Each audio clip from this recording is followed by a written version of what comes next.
Alrighty, fellas and fellettes, welcome back to the Hot Damn Racing Team, and if you're new here, welcome. Alright, so I've been out driving this sucker for about a half an hour. Doesn't want to warm up.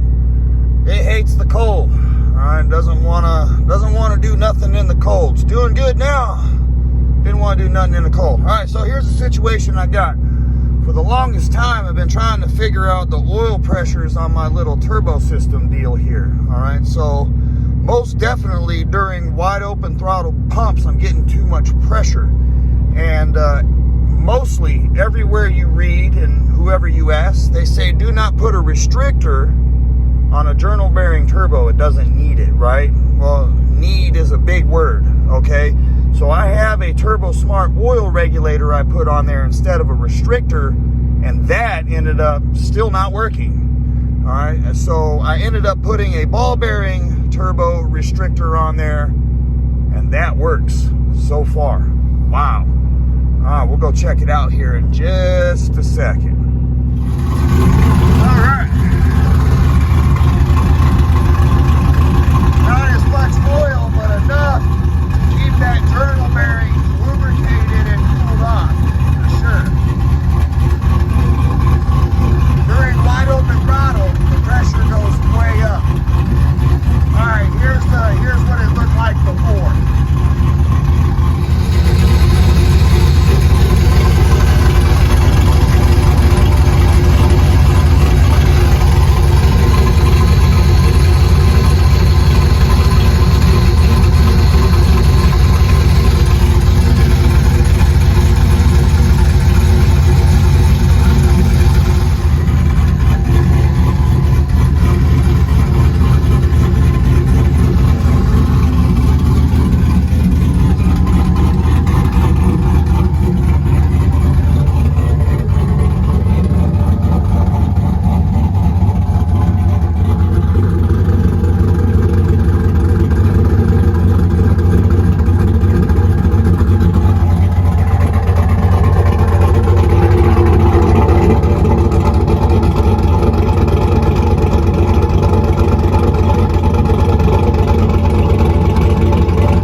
No smoke, no oil.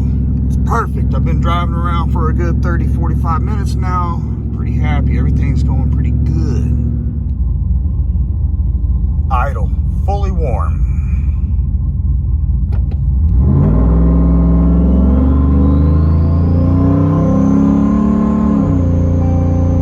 Ooh, that's what I was waiting for. Need to get fresh gas before I really boost the hell out of it. Alrighty, dudes and dudettes, I want to quickly go over my remote mount turbo oiling setup. I get asked the question a lot, how's it set up? And I'm going to roughly go over how it's set up. Right now, you're going to it'll kind of all fit together as we go along. I want to kind of start at the drain, all right, where the oil is draining from the turbo, and then we'll go on from there. All right, so when it comes from the pump, and we'll get over there, all right, the oil drain from the turbo. All right, after it's gone through the turbo, it's going into my oil fill location, factory oil fill location. And to decrease crankcase pressures, I drilled a hole into this valve cover here, and I have this set up in a one-way check valve deal here. All right, so it's not open air, it only will release pressure. All right, this thing has a Y in the back here. I have a line connected from the oil pressure regulator. I'll show you that. And then the other line comes from the turbo drain, okay? And both of those go into the oil fill. Now let's go over to oil feed, okay? You can kind of see, don't you see that? I can probably touch it. It's probably not hot right now, but okay, right here I'm touching it. This is the oil feed. I put a heat wrap on it. All right, so I got the long tube headers right there. I have a sandwich adapter. I believe it's a glow shift or something. All right, goes right above your, here it is, oil filter. Easy breezy deal to install. everything I did with this, I try to make it to where it was kind of rather simple to do if you wanted to do it at home. All right, so we have oil feed. All right, works really well. No leaks, no nothing. I have no leaks. Well, at least not anymore. Okay, next, well, there's probably one or two. I gotta get better lines. Some of these are just some eBay lines that are left over. Okay, next we have a shutoff valve right there.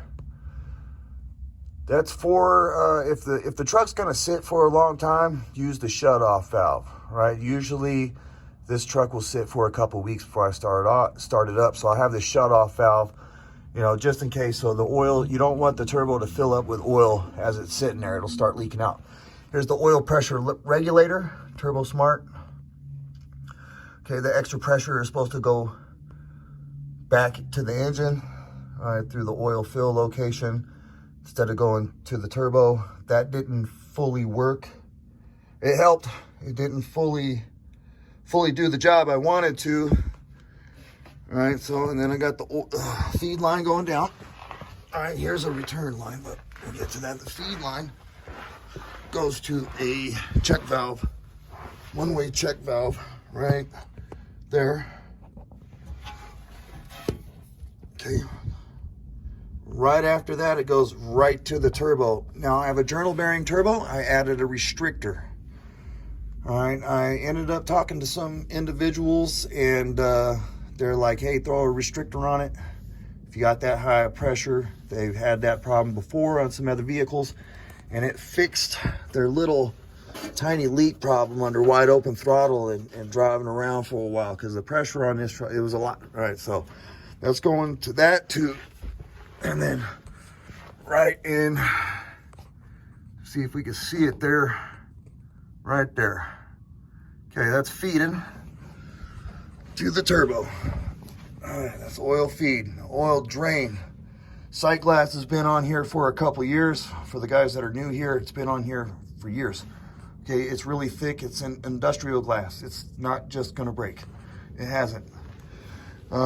Premium line, I had another line on here before. This whole setup was a little bit different. This glass was over here, but I needed to see something, and I confirmed what I thought. Oil was filling up over time, and that's why I have that check valve where I could turn it on and off. It was just filling up, goes into the turbo, fills up, and then it just comes out here and over here. Now I just went for a long drive. Usually there'll be a little bit of oil here or here, because I believe that once I put some gas into it, all right, and the oil pressure goes up, it's just too much, and it's pushing through the seals. Today I went for a really long drive, and pretty dry, pretty cool, pretty happy with that. All right, so oil drain through the glass, and that's so I know what's going on. Okay, through here, all right, we have the pump. Pump is connected to some relays, and that is connected to the fuel pump. All right, and that's been working out fantastic. No problems with that. Go to a filter, just in case some metal wants to come through here. Who knows what breaks up in here, goes through this drain, which is pretty big. There's screens and magnetic filter in here. All right, magnets won't catch the aluminum, but at least the screens will. Got the screen and a check valve. This check valve right here keeps the oil from coming back, right, and filling up, coming out. When you come out to go to work, to go wherever, there's oil all over the ground. All right, if you notice that happening, you might have, you have a remote mount turbo setup. It'll fill up if you don't control that. All right, so this controls the backwash. Got a check valve. All right, and that this is the drain going all the way to the fill cap that I showed you. Pretty simple. Is there anything else? I think that was it. That is pretty simple. No oil in it right now. And that's right at shut off, so it's pretty good. It's working pretty good. Setup's doing what it's supposed to. I think that's it. This right here I was going to use for a pressure sensor. I could put that inside the cab, and I can tell if this pump is working or not. without having to look at it. Yeah, pretty simple setup there. You got the return. You got the feed. You have check valves, pressure control. I think that turbo can only handle something like 30 PSI. If you looked at the dash, the previous video, I'm at like 50 something cruising, right? Yeah, had to control that. Pretty happy with it now. Pretty happy. And when you got the oil filling up right into the turbo, and when you start it, it sprays everywhere, all over the ground, all over everything. Nothing anymore. That's some old spots. Yep, it is what it is. It was a project. Now it's doing good. February 4th. Hopefully I get this thing out to the track. I'm actually pretty comfortable with driving this thing long distances now. It's lean, mean, smooth. Smooth as butter. I'm pretty happy with it, man. Pretty good deal. All right, yeah, that's it right there. Pretty simple. I got my drain. All right, you got the feed. Yeah, pressure control. All right, yeah, check valves to say you don't daily drive it, or it's going to be, you know, you're going to want to shut the oil off, especially if you see this truck sits on a hill. So everything's going back, and with this type of setup, the pump draws vacuum. So there's like residual vacuum. If you're not going to drive it every day, it's going to fill up. And I can fix that. I had an idea on that, but really don't care. Basically what you do is right after the drain, you'll put a check valve to where it'll release the vacuum pressure after shutdown. Which is not hard to do. It just costs more money. You know what I mean? Try to do everything cheap and easy. Like I said, if this was a daily driver, I wouldn't need the check valve, but since it's not a daily driver and it sits on the hill and there's a little vacuum, after a day or two or three, it fills up. Sometimes it don't. A lot of times it will, though. With the new restrictor in there, it does it a whole lot slower now. It is what it is. It's a remote mount turbo setup. There's oil always in the lines, and it is what it is. It's all about control.